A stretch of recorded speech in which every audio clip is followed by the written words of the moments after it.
Hello guys, magandang araw ng Martes, no? Meron tayong panibagong katanungan ng ating kaibigan from Iceland, Reykjavik, si Frederick Apitado Kapilyan, si Sir. Tinatanong ni Sir dito, so what is the new protocol for 3-person mechanics? Siyempre, unahin na natin yung sa 3-person mechanics, no? So sa 3-person mechanics, always naman kapag yung strong side natin ay nandun sa may nag-dribbler, no?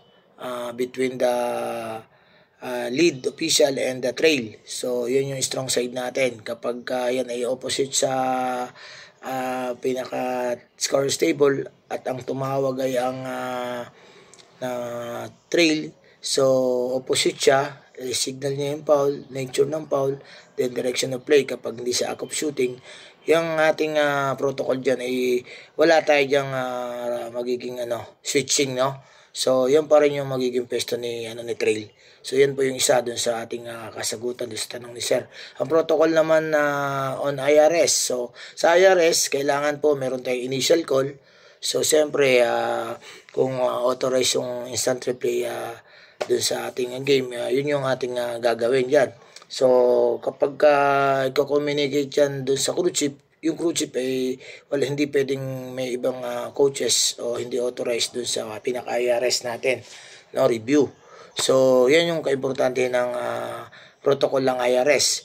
No, so yung instant review natin, yan yung mga, for example, yung mga shot to 3 points o shot clock. So yan yung mga pwedeng i-IRS natin, out of bounds. So yan po mga kapitos. Yung sunod naman niya yung sa protocol on out of bounds. So yung kasama na ngayon yung protocol of free throw. So siyempre pagdating doon sa free throw, kapag merong A1 tulad ng binanggit ko, tumira ng free throw, hindi pa tumatama sa ring, pumasok agad yung B.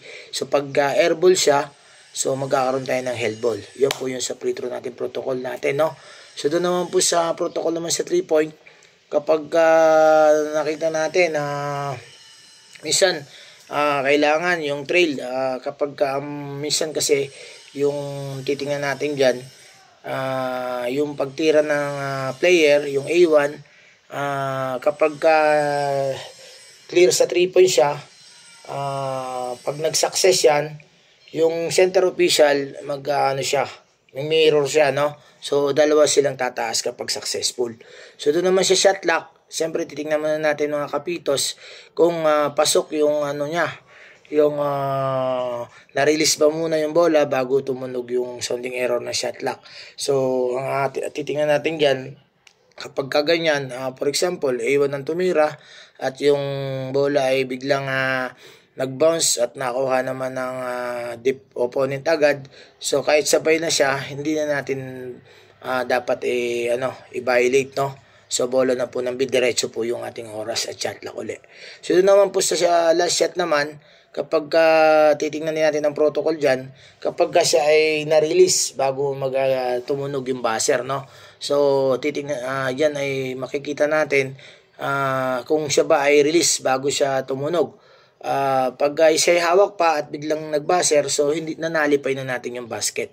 So ganun lang po ang ating natin dyan pagdating doon sa last shot, lalo na po medyo crucial po yan. So I hope may nakuha po ninyo yung mga iba pong protocol doon sa iba't ibang tanong ng ating kaibigan from Iceland na si Sir Frederick. Thank you very much and God bless you all.